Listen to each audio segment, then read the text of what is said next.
Hello and welcome to my personal recreation of the awful story that is Halo 5.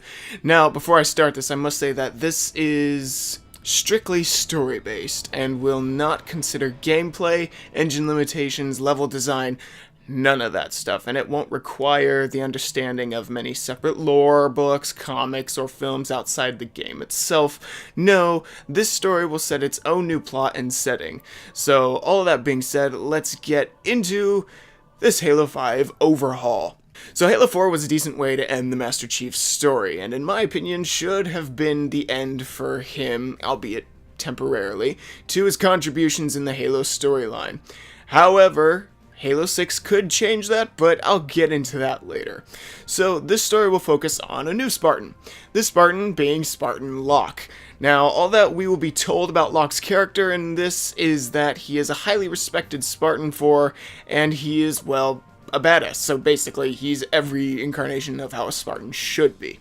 Like Chief, he won't say much, so for all we know, he's essentially a replacement for Chief at the moment. He'll only speak when it's more necessary for him, but I do want to give him a bit more character. Now, we start the game with Spartan Locke, alone. No Fireteam Osiris, none of that stuff. So starting very similarly to the first Halo game, we will see something that has actually been lacking in appearance in recent Halo games. That being an actual Halo ring. Remember those? Yeah, I mean, hey, I would hope so. It's only what the game is named after. So we start with a Halo ring, and yes, a Halcyon cruiser approaching it, along with a few smaller frigates. Only like two. So, aboard the Halcyon Cruiser's deck, we see a new character named Captain Millard.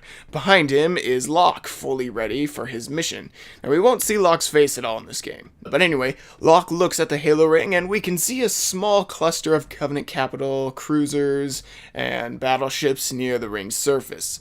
Millard looks at Locke and basically asks him, hey, are you ready to jump back into this chaos? And Locke replies with a simple, of course, as he cracks his knuckles. I think we're gonna maybe make Locke a bit more of an aggressive Spartan. He craves that action. So Millard goes over to the war table and says, after, something along the lines of after 5 months of tracking, we finally found Jul 'Mdama's fleet. Only thing is, this Halo ring doesn't match any descriptions of the known rings we've discovered. Oh yeah, that's right, we're going after Jul 'Mdama. In fact, he and his Covenant will be the main antagonist of this game. And after a brief moment of planning, the overall goal is Locke needs to travel down to the ring's surface to find and kill Jul. After choosing his weapons, Locke will board a Pelican. A really cool scene can play out where a few Pelicans are sent towards the fleet and are accompanied by some fighters to keep Banshees off their backs, yada yada. So a small battle ensues, and ultimately what's going to happen is Locke's Pelican and 2 other Pelicans will crash land onto the ring. So the starting mission will be very similar to the opening of Halo 1's. Spartan Locke and a few Marines have crashed onto a Halo, but this isn't a pleasant and colorful Halo. Oh, no. No, this is a very dark and volcanic in nature Halo. There are green areas of dense foliage, but a lot of the Halo ring is dark sand, volcanic, obsidian-like, with various Forerunner constructs embedded into it. So, after crashing onto the Halo ring, the remaining Marines and Spartan Locke will attempt to get a hold of the ships above over the radio. Captain Millard basically says, yeah, you're on your own. Our ships can't get anywhere close to the ships of Jul's fleet, as, well, their firepower is way too great and basically holding them back at the moment. They weren't quite expecting a larger force of resistance. This sets up tension that the first game had. We're stuck on a new discovered Halo ring with a ruthless enemy and no way off. So, what does Locke decide to do? Well, the only thing he can do, which is proceed with his mission. He's a Spartan, so getting the Marines to follow him into battle is relatively easy for him. Now, he won't take all of them, as some of the Marines decide it's a good idea to use their crash site as a small camp. It's where all their remaining supplies are, and it makes sense. That makes sense, so until reinforcements arrive, at least. So, only a few Marines will go with Locke. We'll say 5, for the sake of this mission, we'll go with Locke. Now, after traversing the terrain with 2 warthogs that had managed to survive the crash, because, you know what, screw it, it's a science fantasy, Locke and the Marines discover a Forerunner complex. Now, it's not all spick and span, chrome, and perfect looking. No. This is a construct. It's large and dirty. It's a shell of its former glory, as it would be. The Forerunners are an ancient civilization that have been long dead. Their stuff isn't going to be clean and pristine and perfect. But also, some of the elements of the construct are made of this dark stone that is very commonly seen throughout the rest of the Halo ring. It's really just kind of like black mountains and whatnot.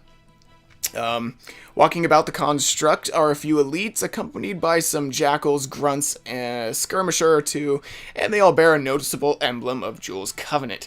I don't know, maybe it's a spin on the Mark of Shame. I don't know, something that tells that this isn't the old Covenant, but now it's Jules' Covenant. After Locke and the Marines managed to kill off the opposing forces, some Marines were lost, we'll say 2. Locke tells the others to wait outside and make sure no other enemies return. When asked if he won't need reinforcements, Locke only responds with, no need. I mean, and I don't know, maybe a Marine in the background says to his comrade, did you really just ask a Spartan if he needs help? The goal is Spartans are always the badass, superhero-like characters. The Marines and everyone in the military holds them with a high respect. So Locke enters the construct to find a large oval-like room. Inside are many oval platforms. Basically, think of the control room in Halo 1 and add a few more platforms inside. Locke enters and, oh, what a coincidence, Joel Mdama is there.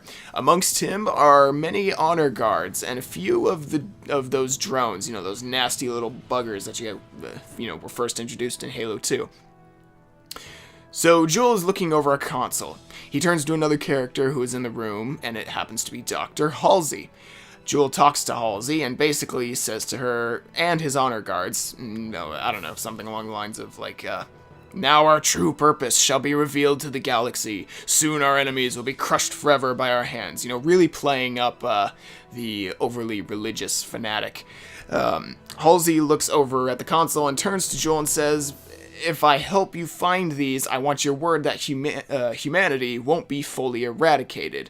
I only want an example made of the UNSC, because if you remember, at the end of Spartan Ops, she basically was set up as a villain against the UNSC. And yes, I'm including Spartan Ops because that was an actual gameplay element that you could tell they wanted to build off of, so we're going to use it. Joel laughs to himself and replies, of course, Doctor, but first you need to give me this key. Now, little does the room know that Locke, who is a pristine shot, is aiming a sniper rifle right at the back of Mdama's head.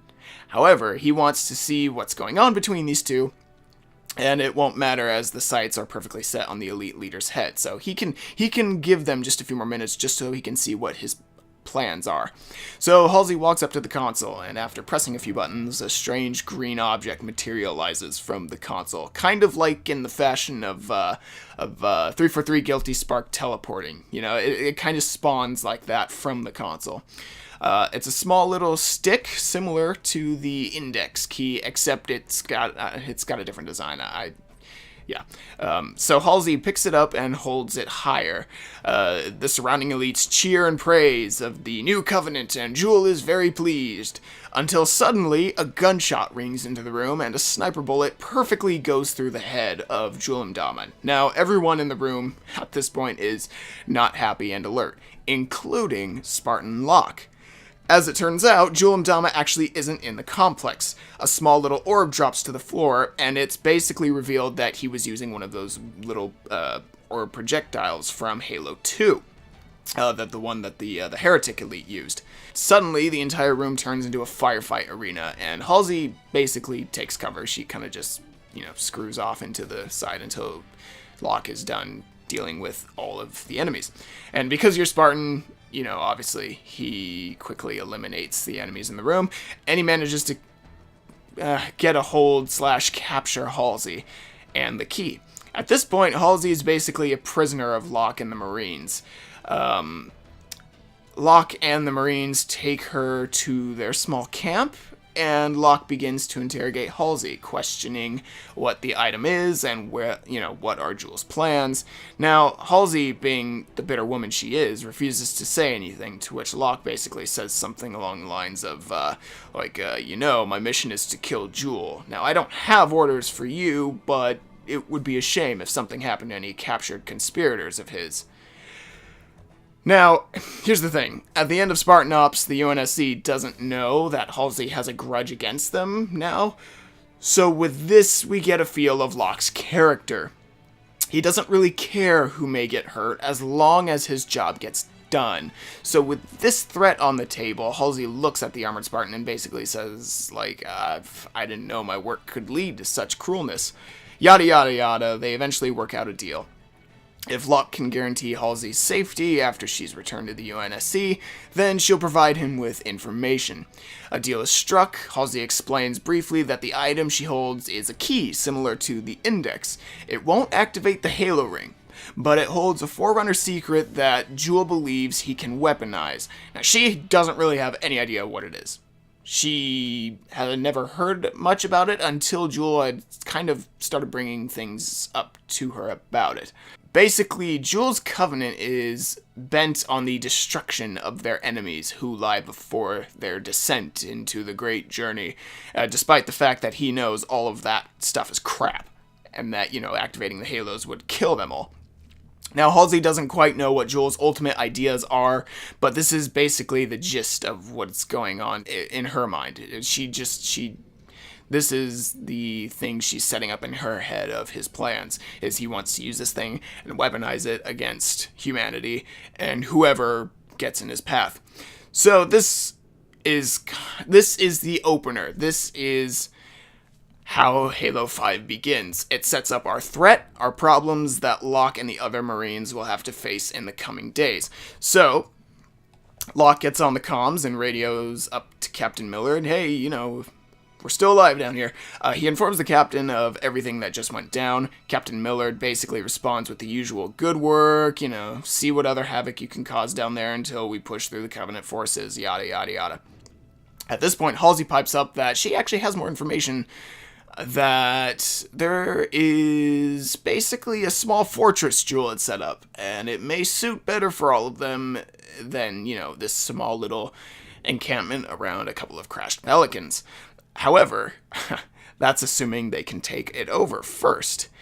So, thus, Locke and the Marines decide, hey, this is a good idea, although it will be hell of risky to take over a fortress, a Covenant fortress, that they have pretty much no knowledge of. I mean, Halsey will say it's not overly fortified as it was, but, it's still a Covenant fortress. But if they can pull it off, they'll have a much better foothold on the ring and a chance for survival. So the next section will be a stealth mission, very much harkening back to Truth and Reconciliation, but it will eventually turn into an assault mission. Now the Marines will be split evenly for stealth and assault. Snipers will take the higher route, while assault rifles and 2 rocket launchers will go toward the front. Locke can go whichever route, but for the sake of this, we'll go with the stealth option. Using a sniper, Locke and the Marines pick off a few turrets, allowing the assault team to blow open the doors and assault through the open area of the fortress. Now everyone will meet up back in front of a large door of the fort's main building. Halsey will open the door with codes Shield probably would have had from being there before the UNSC. After getting in and eliminating all enemy forces, now they all have a better chance of survival on the ring. Also, they now have a large amount of resources at their disposal, mostly water being the primary one. Because, you're on a ashland of a Halo ring, and while, yes, there is, like I mentioned, dense foliage, they're not even close to that right now. To them, it's black lands, volcanic in nature. This is where they're at. So after all of this, Locke once more contacts Millard and informs him that, hey, we have this base, we have a holdout. At this point, then, we cut to Millard as he's watching the bulk of Jules' small fleet begin landing on the ring. At this point, he'll inform Locke that they can now push towards the ring's surface. A few Covenant battlecruisers wouldn't be quite as much of a threat to them than, the whole bulk of Jules' fleet. So he will basically all the ships will be going and landing at Locke's location within the next few hours. The conversation ends, and Locke and the audience are now basically asking a few things. What are Jules' plans? Why the hell is he withdrawing his fleet down to the ring? Well, we'll get more into that on the next part of this overhaul. Thank you for watching part 1. I'll talk to you guys later. Have a good one.